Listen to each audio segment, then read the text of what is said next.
The moment Magic Johnson said it, everything exploded, not hinted, not implied. Said it clearly, boldly, with the kind of confidence that only a legend can carry. Caitlin Clark is on another level. And just like that, one sentence ripped through the WNBA like a shockwave no one was ready for. Because this wasn't just another analyst. This was Magic, a man who defined rivalries, who lived the pressure, who turned competition into history. And now he had chosen a side. Within seconds, the internet lit up. Clips everywhere. Headlines screaming. Fans replaying the moment like it held some deeper meaning. Because it did. This wasn't just praise, it felt like a verdict. An Angel Reese. She didn't respond. But that silence? It wasn't quiet. It was loud enough to shake the entire conversation. Because people started asking questions immediately. Not just what did Magic say, but why did he say it like that? Why so direct? Why so decisive? And more importantly, what does that mean for Angel Reese? Because this wasn't just a comparison anymore. This felt like a line being drawn. Locker rooms started buzzing. Players watching, some agreeing, some uncomfortable. Because when a legend speaks like that, it doesn't just stay on TV, it gets inside the league. And the scariest part, Magic didn't sound unsure, he sounded certain, like he knew something everyone else was just starting to realize.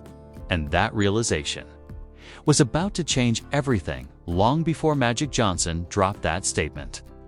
The tension between Caitlin Clark and Angel Reese was already building quietly, dangerously. And in a way, most people didn't fully understand, because this was never just about basketball. It was about identity. Caitlin Clark entered the spotlight like a phenomenon the league couldn't ignore. Deep threes, unreal vision, performances that didn't just win games, they broke the internet. Every night felt like an event. Every highlight felt historic.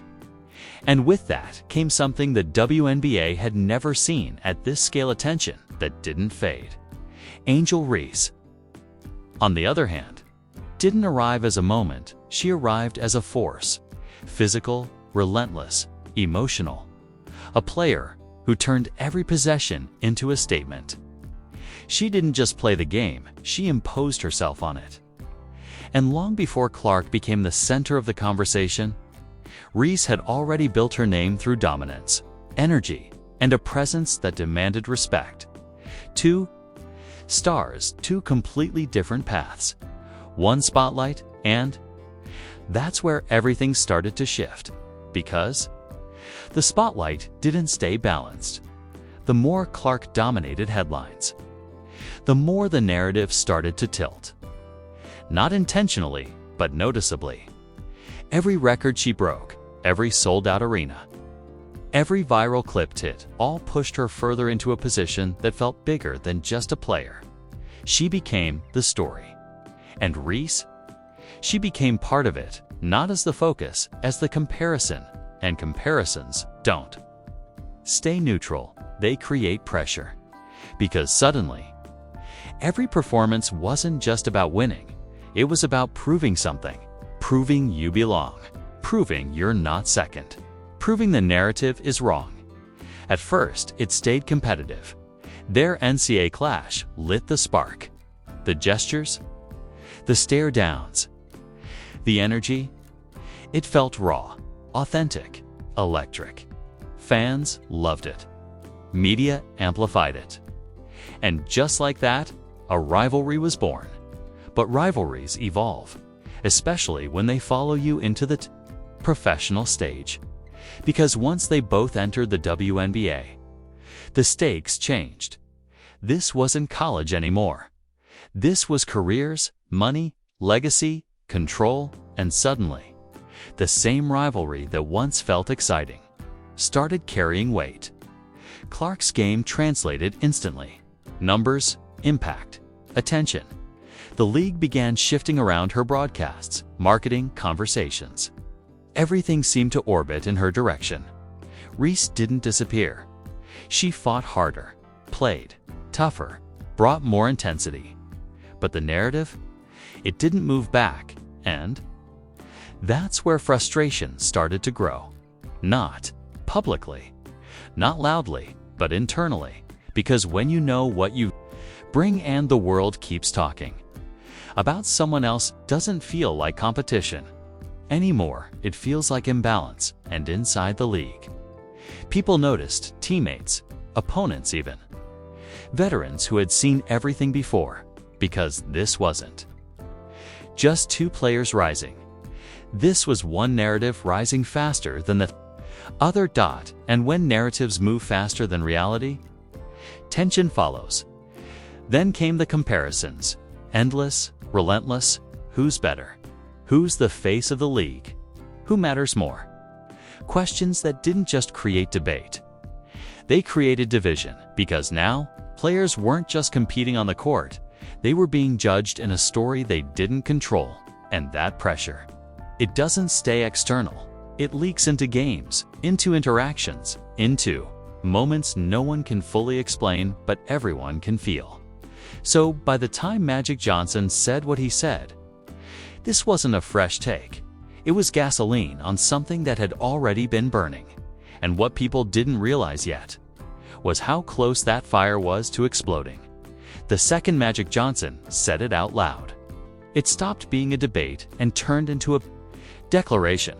Because this wasn't a hot take from a random analyst, this was Magic. Choosing publicly, confidently, and the way he said it made it impossible to ignore. Caitlin Clark isn't just great. She's on another level. That line hit like a shockwave. Within minutes, every sports network picked it up. Every headline sharpened it. Clips spread across social media like wildfire, replayed, slowed down, analyzed word by word. Because people weren't just hearing praise. They were hearing hierarchy and the reaction. Immediate chaos. Clark fans celebrated like it was confirmation of everything they'd been saying. Generational. Face of the league. Finally, someone said it. But on the other side, it wasn't just disagreement, it was outrage. Because too many. This didn't feel like analysis, it felt like dismissal. Angel Reese's name wasn't lifted in that moment. It was lowered. And that's when things started getting uncomfortable, because behind the scenes, players were reacting, not publicly, but privately. Phones were buzzing, group chats lighting up, messages flying between teammates, friends, insiders. Because when a legend like Magic makes a statement like that, it doesn't just stay on TV, it gets inside locker rooms. And that's where the real tension started building. Some players agreed, quietly, saying what Magic said wasn't wrong. Clark's impact, her numbers, her control of the game, it was undeniable. But others, they weren't buying it. Because to them, this wasn't just about performance. This was about narrative, about who gets pushed, who gets highlighted, who gets labeled as the one. And that divide, it started spreading. Then came the first shocking twist. Angel Reese didn't respond. At least not directly.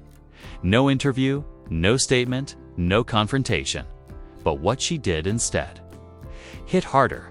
A single post, no names, no context, just one line. The story y'all push ain't always the truth. That was it, and the internet exploded again. Because now, this wasn't just Magic's opinion anymore. This was Angel pushing back, not loudly, but clearly, and that one sentence opened a door nobody was ready for. Because what story was she talking about? The comparisons, the media coverage, or something deeper? Something behind the scenes. Suddenly, fans weren't just debating who's better. They were questioning everything. And then things got even more intense, because insiders started talking, not officially, but enough to be noticed. Reports began surfacing that Angel Reese had been frustrated with how the narrative around the league was shifting. that certain players were getting more spotlight, more opportunities, more attention while others had to fight. Just to be seen, nothing confirmed but enough to make people look twice. Because now, Magic's comment didn't feel isolated. Anymore, it felt connected, like part of a bigger pattern. And then came the moment that made everything even more complicated. Caitlin Clark was asked about it, directly camera. On mic in front, "Do you agree with Magic?" Johnson's statement. A pause, small but noticeable. Then she answered, "I respect everyone in this league. But I'm just focused on playing my game." Clean, safe, perfectly said. But here's the problem: she didn't disagree, and that silence. It spoke louder than any response, because now both sides had drawn lines without fully saying it. Magic had chosen, Angel had pushed back, Caitlin had stayed neutral, but not corrective, and the space between all of that. That's where the tension exploded. Because this wasn't just about who's better anymore. This was about respect, recognition, control of the narrative, and for the first time, it felt like this rivalry wasn't just competitive, it felt personal, and what no one saw coming was how quickly it was about to spill beyond words. What happened next? Nobody in the league could ignore anymore, because once Angel Reese posted that line, "The story y'all push ain't always the truth," the entire conversation shifted from performance to politics, and that's when things got dangerous, because now people weren't just debating players, they were questioning the system. Within hours, old clips started resurfacing. Interviews, press conferences, broadcast segments. Fans weren't watching casually anymore. They were dissecting everything. Who gets more coverage? Who gets praised? Who gets criticized for the same things? And the deeper they looked, the more uncomfortable it got. Side-by-side comparisons flooded social media. Caitlin Clark highlights framed like moments of greatness. Angel Reese highlights framed like attitude. Same intensity, same competitiveness, different narratives, and people noticed fast. This isn't equal. This is controlled. Y'all are pushing one story. That word. Again, story, the same one Angel hinted at. Because it wasn't dramatic. It was worse. It felt real. And now the narrative shifted again. This wasn't just tension. This was separation. Two players, same team, different energy, and the league still silent, no statements, no clarification, just controlled messaging that didn't address anything directly. Because at this point, they couldn't, because anything they said would confirm what people were already seeing. And the most dangerous part, this wasn't slowing down, it was building with every clip, every post, every moment that didn't feel right. Because now, fans weren't just watching games. They were watching for signs, and when people start looking that closely, they always find something. And if what they were seeing was even half true, then this wasn't just a rivalry anymore, it was a fracture. One that was getting closer to breaking completely. Just when it felt like the situation couldn't get any more explosive. It did, because late that night, when everything should have been cooling down, when the noise should have settled into debate and opinions, something dropped that changed the entire story. A report. Quiet at first, then everywhere. Not from fans, not from random pages, from a respected insider with direct league connections, and the wording. Careful, calculated, but devastating. Multiple sources indicate that recent internal discussions have taken place regarding player roles, media narratives, and team dynamics following public comments made by Magic Johnson. That was it. No names, no direct accusations. But it didn't need them, because everyone already knew exactly who this was about. Clark, Reese, and what Magic had triggered. Because now, This wasn't just public fallout anymore. This was internal league-level behind closed doors. And the second that report hit, everything shifted again. Because if the league itself was now having conversations about media narratives, that meant one thing: this wasn't under control. This was damage. Control. And then came the moment that took it even further. A second leak. Not video, not audio, but notes. Alleged internal talking points circulating quietly but spreading fast. Phrases like maintain unified messaging, avoid fueling individual comparisons, redirect focus to team success. That language. It didn't sound like confidence. It sounded like containment, like something had already gone too far. And now they were trying to pull it back. But here's the problem: you can't control something once people have already seen it, and fans had seen everything. Magic choosing a side, Angel pushing back, Clark staying silent. The clips, the moments, the tension, it was all out there, and no amount of messaging could erase that. Then came the final moment, the one that didn't need words. Post-game cameras rolling from a distance, players walking off the court, Clark ahead, Reese behind. For a brief second, they end up side by side, close enough to speak, close enough to acknowledge each other, and for a split moment, it looks like something might happen. A word, a glance, anything, but instead, nothing. No eye contact, no recognition. They just kept walking parallel, but completely separate. That clip hit the internet within minutes, and this time, no one tried to delete it because they couldn't, because this wasn't hidden anymore. It was visible, clear, undeniable, and that's when the realization hit everyone watching. This isn't just tension. This isn't just rivalry. This is something deeper, something unresolved, something that no statement, no interview, no controlled answer has been able to fix. And now the biggest question isn't what Magic said. It's what happens next, because if this is how things look publicly, what does it look like behind closed doors? What hasn't leaked yet? What hasn't been seen? And the most dangerous part, they still have to keep playing together, in the same games, under the same spotlight, with millions watching every move, waiting for the moment this finally breaks, in a way no one can control. Now it's your turn.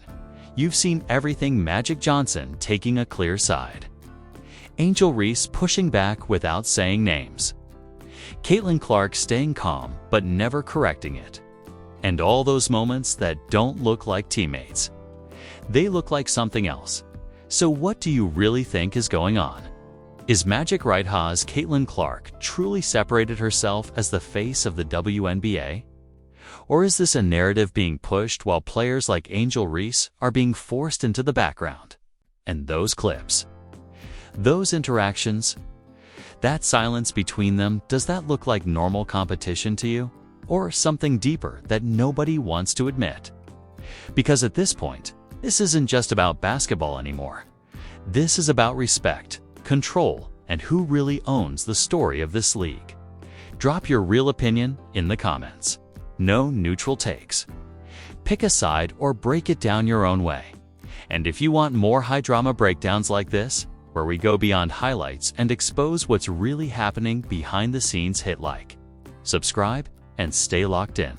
Because this story, it's not over. It's just getting started. It's just getting started. And just when it felt like things couldn't escalate further, the second major twist dropped. A clip. Not from a game, not from a press conference, from inside a broadcast meeting. Short, grainy, clearly not meant for public view, but real enough to shake everything in it. A voice, unconfirmed, but sounding like a network producer, was heard saying, "Clark drives numbers. Keep the focus there." That was it. 6 words. But they hit like a bomb because suddenly, everything people suspected didn't feel like speculation anymore. It felt planned. The clip spread instantly. Millions of views in hours. Analysts trying to verify it. Fans treating it like proof. Because if that was real, then the narrative wasn't organic. It was engineered, and that changed everything now. Magic Johnson's statement didn't just feel like opinion. It felt aligned, connected to a bigger machine, pushing the same direction. And Angel Reese. Her post didn't look emotional anymore. It looked informed, like she knew something before. Everyone else caught on. Inside the league, tension spiked. Players started reacting subtly but clearly. Likes on controversial posts, cryptic tweets. Silence from people who usually speak. Because once the idea of controlled narrative enters the locker room, trust disappears. And that's exactly what started happening. Because now, every moment between Clark and Reese carried weight. Every pass, every look, every interaction, and then it showed up on the court, a nationally televised game. High stakes, full attention, cameras everywhere. The kind of moment where everything is supposed to look perfect, but DIDN single quotes TH mid-game. Clark pushing the pace wide open, lane developing. Reese running alongside. For a split second, it was there, the pass, the perfect setup. And then hesitation. Just a moment, small but visible. Clark looks. Reese looks, and the play collapses. Nothing dramatic, no turnover. But something felt off. The commentators brushed past it. But fans. DIDN single quotes top started circulating immediately. Slowed down, zoomed in, analyzed frame by frame. Why didn't she pass? Why did Reese stop running? Did they even look at each other? Because now, after everything that had happened, that wasn't just a missed play. That looked like disconnect, and disconnect in this context felt intentional. The arena didn't react, but the internet did explosively. Because now, the narrative wasn't just being discussed. It was being seen in real time. And the most dangerous part, neither of them addressed it. No explanation. No clarification. Just the same silence. The same controlled answers. But this time, it didn't feel controlled anymore.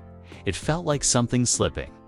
Because when tension reaches this level, it doesn't stay hidden. It leaks in moments, in decisions, in plays that don't make sense unless you understand what's happening underneath. And now, everyone was watching for the next one. Because if that moment meant what people think it meant, then this rivalry wasn't just real, it was breaking through.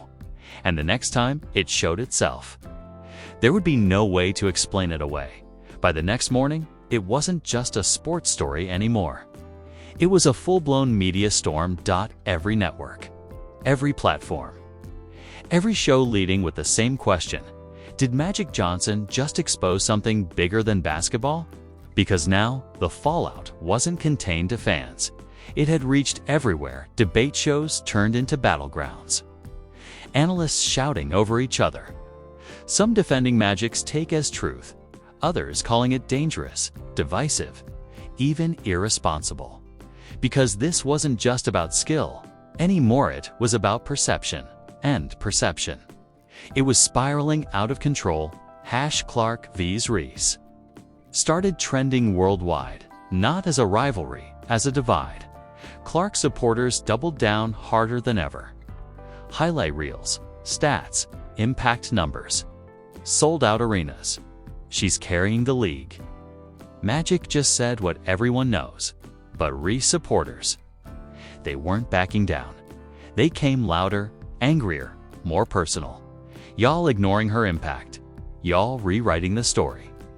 This isn't about basketball anymore. And that last line, that's what changed everything. Because now, it wasn't just fans fighting.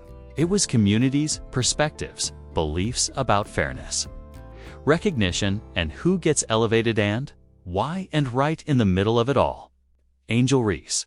Because the pressure on her, it hit differently. Every move she made now carried weight. Every reaction got analyzed.